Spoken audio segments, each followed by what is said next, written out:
It's a year since devastating fires broke out in Knysna. Who can forget some of those dramatic pictures that we saw from the garden route town?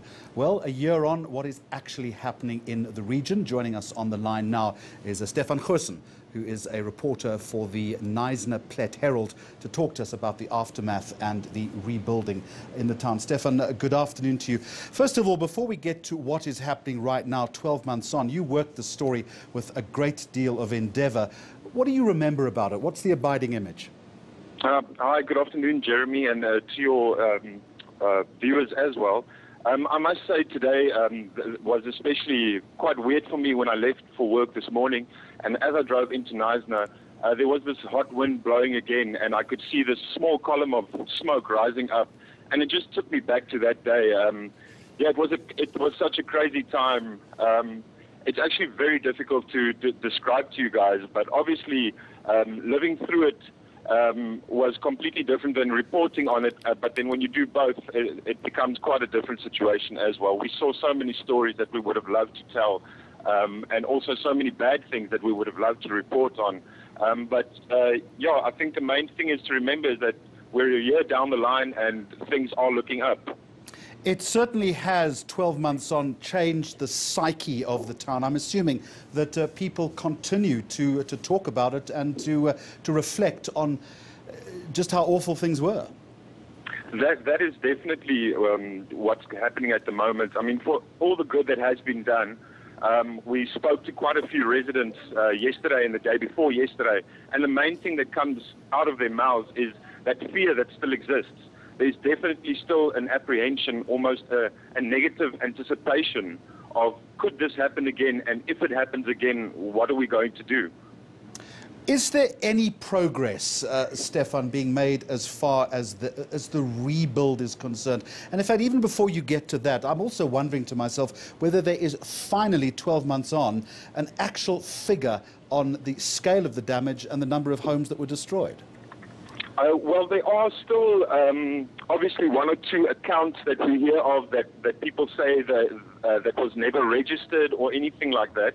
But I mean, if we're looking at official figures, Jeremy, at the end of the fire, I think after the second week when it was completely almost under control, the total tally of formal houses that were lost was about 774, which were basically just the suburbs of Knysna. The only informal settlement that was affected on that day or in that week was the informal settlement of White Location, where 150 informal houses burnt down. But when we look at businesses, 134 businesses were reported as being destroyed. And then if we look at actual plantations, because I mean we are a plantation-rich environment and also with indigenous forests and fynbos, more than 13,000 hectares of just plantations were destroyed. At this point, 12 months on, do we have a definitive cause? A definitive cause, if we look at that, there is still the two very definitive different theories, opposing theories. One being of obviously Knysna's municipality and fire chief Clinton Manuel, which said the fire was started possibly by human intervention, by human input, if I could put it that way. They did find fuel-like heaps around what they call the origin area of the fire, and that it was just spurred on by the fire, by the wind of that day, 120 kilometers an hour at one point. Then there's the opposing view of AfriForum, who believes that a lightning strike that caused a smoldering underground fire months before 7 June, that was reported continuously by the Elandskraal community, left unattended, and that, again, with the wind of the day and with the surrounding fuel that's lying around it, caused the fire to spread and run away. And, Stephan, are there still questions being asked about the distribution of money to those people that were affected? There is definitely still questions. I mean, that is something we as a newspaper hear continuously, Jeremy. We did ask the municipality, obviously, to account for all the money that came in, all the donations that they received, etc. And at the end of it, all they could account for, obviously, was money that was directly paid into their account, and that amounted to something like 3 million rand. Now, there were other if I could call it, promises made by companies or by institutions, by government of a million here, 15 million there, and all of that. But the municipality could not account for that at the end of the day. Province did come back to us, but they didn't really set out exactly what was received from outside sources. All they could really comment on is what they've spent so far.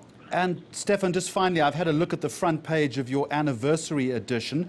Yes. There's a picture of a monument that you've put on the front page. What is that monument, and what then is planned for today?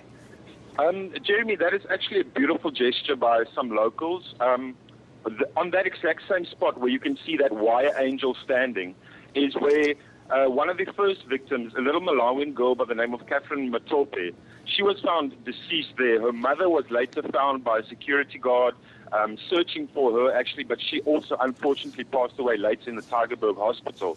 Now, this specific monument is aimed at commemorating all 7 lives that were lost, and it's amazing if you just think there were only 7 people who lost their lives. So that's what that one is for. But elsewhere in Knysna today, I mean, we've got the municipality unveiling a statue that's going to not celebrate the fires, but commemorate the day.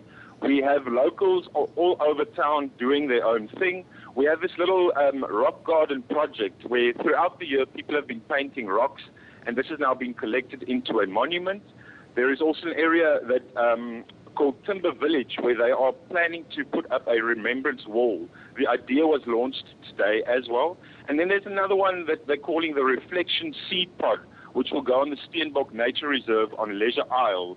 Now, this was also an initiative created by 2 locals, and that's going on all day long. I know tourism is also planning something later today, but everyone wants to not celebrate the fire, but celebrate what happened after the fire, the community coming together. The Knysna fire, 12 months on, scenes of utter devastation. We remember a year ago. We've been showing you some of those pictures here on the channel.